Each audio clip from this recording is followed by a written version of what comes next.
friend, and welcome back to Organizing with Ease. If this is your first time listening, I'm Deanna Mull, your host. This is the podcast where we talk about clearing the clutter, simplifying your routines, and creating systems that help you thrive instead of just survive. And if you've been with me through October, I thank you. Our Flow This Fall series has been a journey. We've talked about choosing your pace, setting non-negotiables, celebrating little wins, and clearing mental clutter before the holiday rush begins. And today we're going to tie it all together. This is our chance to reflect, look back, and celebrate the progress you've made. Because being here at the end of the month, showing up for yourself, is worth celebrating. Wouldn't you agree? So earlier this month, I was at a client's house. Her garage was stacked high with bins, orange lids for Halloween, red and green for Christmas, and random boxes here and there marked Thanksgiving, but she wasn't really quite sure.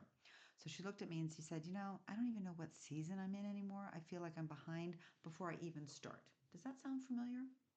Well, that's October, kind of in a nutshell, right? It's that 1 month where cozy and chaotic life lives side by side. And if you felt heavy or scattered this month, I want you to know, my friend, you are not alone. So, why October is a clutter magnet? Well, let's just pause and talk about why it feels so heavy. October, that is. Well, you could call it, or I call it, the Clutter Magnet Month. And here's why. Because why? October is that one time of the year where three kinds of clutter build up. Ready? Physical, mental, and emotional. And not only do they build up, but they collide all at once. Physical clutter is everywhere. Halloween costumes, school spirits week outfits, right? Bins for decorations, bags of candy, fall sports gears, every early holiday shopping bags, because you can never pass up any of these early deals. So you start buying these gifts already for December. And maybe even have birthdays from now until the end of the year, right? Even the coats and the sweaters are starting to be pulled out. Not so much here in the 305, but you could slowly start bringing out a cardigan here and there, right? The garage and the closets feel stuffed before you even open up those Christmas bins. One of my clients told me, Deanna, I feel like my house is in a costume. Every room is pretending to be ready. But behind the mask, it's chaos. Can you relate to that? But guess what? That's October in a nutshell. Now we're going to go into mental clutter. That ramps up too, right? October is full of decisions. Do we host? Do we not? What's the budget? Which costume? Do we buy pumpkins early? Or do we risk getting them rotted? Or do we buy them too late and there's nothing left? Or do we get the leftovers? The National Retail Federation says 69% of households decorate for Halloween. And that means most families are adding a brand new layer of task on top of everyday life. And remember this, my friends.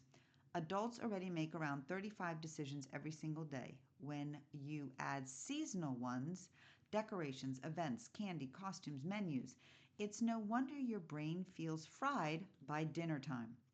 Then, of course, we have that emotional clutter. Might be actually the heaviest of them all. It's the guilt, it's the comparison, it's the pressure we carry. We guilt ourselves if we don't do enough for our kids. We say yes to the events we don't want to attend, and suddenly October feels like it's less crisp leaves and cozy sweaters up in the north. We still kind of here down south, maybe no crisp leaves, but maybe a cardigan again. Still having that umbrella, and more like a treadmill you can't step off. And here's the kicker. Clutter doesn't just stay in your home. The Sleep Foundation reports that 40% of adults lose sleep during the holidays because of racing thoughts. That means clutter follows you right into bed. So, an extra person in your bed. The cost is high. Deloitte found that 74% of Americans overspend during the holidays and don't do any budgeting, often because of it's stress based, right? Last minute decisions to make. That's money cluttered layered on top of everything else. As William James, the philosopher, once said, nothing is so fatiguing as the eternal hanging on of an uncompleted task. That's exactly what October feels like. Too many uncompleted tasks, all hanging in the air all at once. So here's a question for you. Which of these three, physical, mental, or emotional clutter, has been pulling on you the hardest this month? And if you could let go of one, which one would be the one that gives you the biggest sigh of release? So let me bring this down to real life. all right, with some stories that I've seen and that I've heard this October. The garage. You ready? We've opened just one bin and half of it was broken and or unused. How did that happen? Well, it does. Tossing those items gave an instant relief. Feels like I've lost 10 pounds. Wouldn't that be great if you could do that and actually lose really physical 10 pounds? And now let's just how about the Halloween, right? We skipped through. We didn't do Halloween this year, so there's no pumpkins, no costumes, just soup, candles, and a movie. And guess what?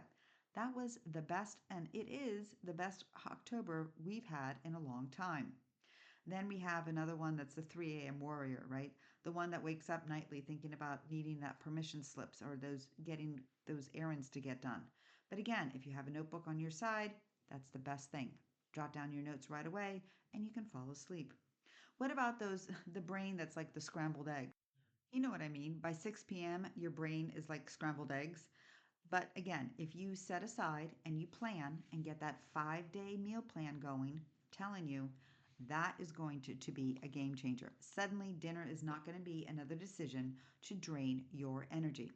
And maybe you can relate to one of those, or maybe all of them, because each story reminds us that what? Clutter comes in all forms, different forms. And it isn't just about the stuff, it's about how we feel when life piles up. So now let's walk through the fresh start method. And I actually broke it down even more so. So I have, for the fresh start, I have focus, release, establish systems. Then we're going to simplify. Then we have habits, sustain, and we're going to thrive. All right, so you ready? Definition. What we're going to do is we're going to focus. Choose what matters right now. All right. So we're going to just focus on what? You're going to focus maybe on the front porch. Maybe you have one. Maybe that's that area. Just put that one pumpkin, that one deco, put that wreath on the door, and then that be it. Okay. Then what about if you just love candles? Then place fall candles wherever you see and wherever you would be using them, and let that be enough. So I do have candles in my kitchen. I do actually have real ones that I do burn in the kitchen. And I just love it. It's a game changer. But now for you is what's that one thing you'll focus on this week? Then we're going to go and we're going to release. We're going to what?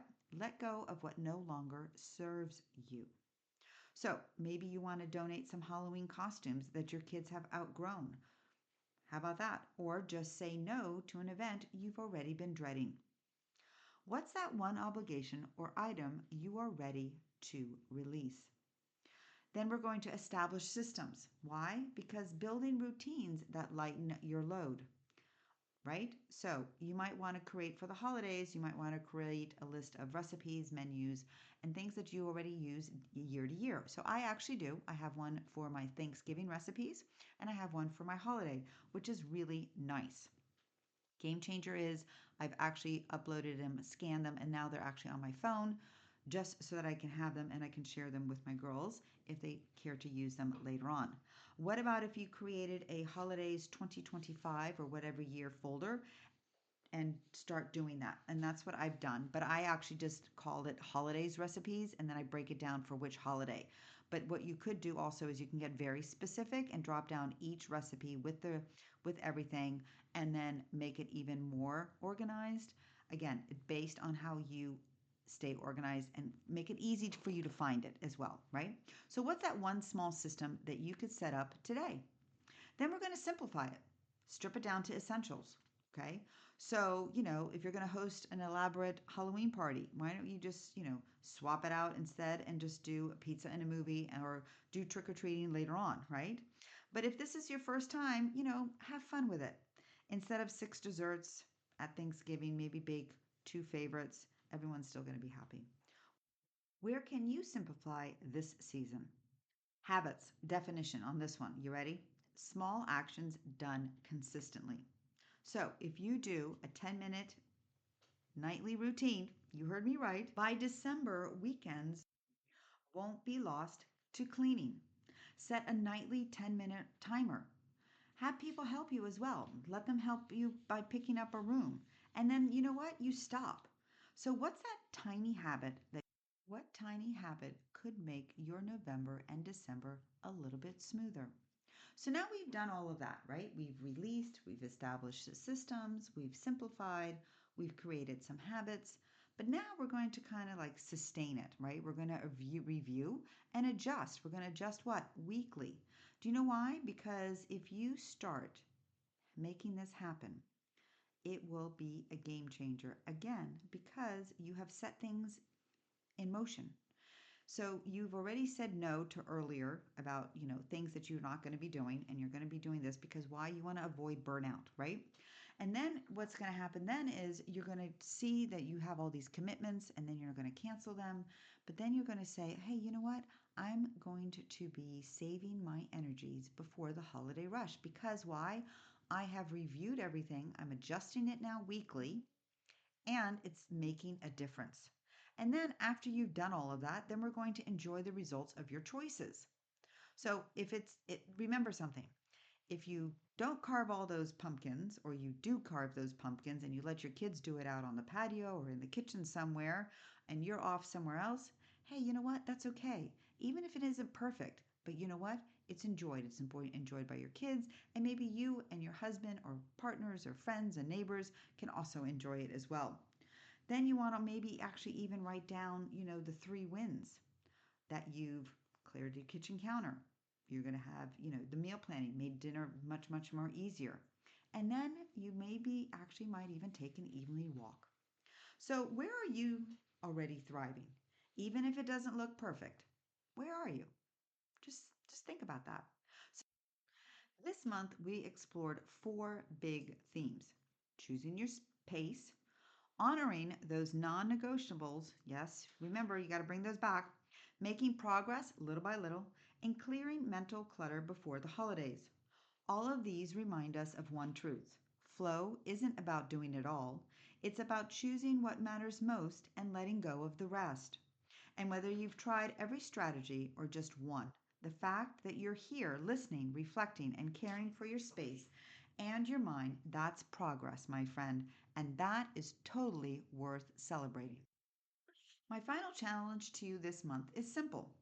Review your October challenge calendar. What did you finish? Circle one practice you'll carry forward. Cross off one expectation you're going to release. Because progress isn't just about doing more, it's about letting go. So, my friend, as we close out October's Flow This Fall series, I want you to celebrate yourself. It doesn't matter if you tried every tip or just one. What matters is that you showed up, reflected, and cared enough to create a little more space for yourself this month. You don't need to do it all, you just need to do what works for you. And that is enough. So celebrate those wins, however small they may feel, because they really do matter. That's it for this week, my friend. Until next week, and remember, step by step, little by little, you can create a home and a life you truly love. Until then.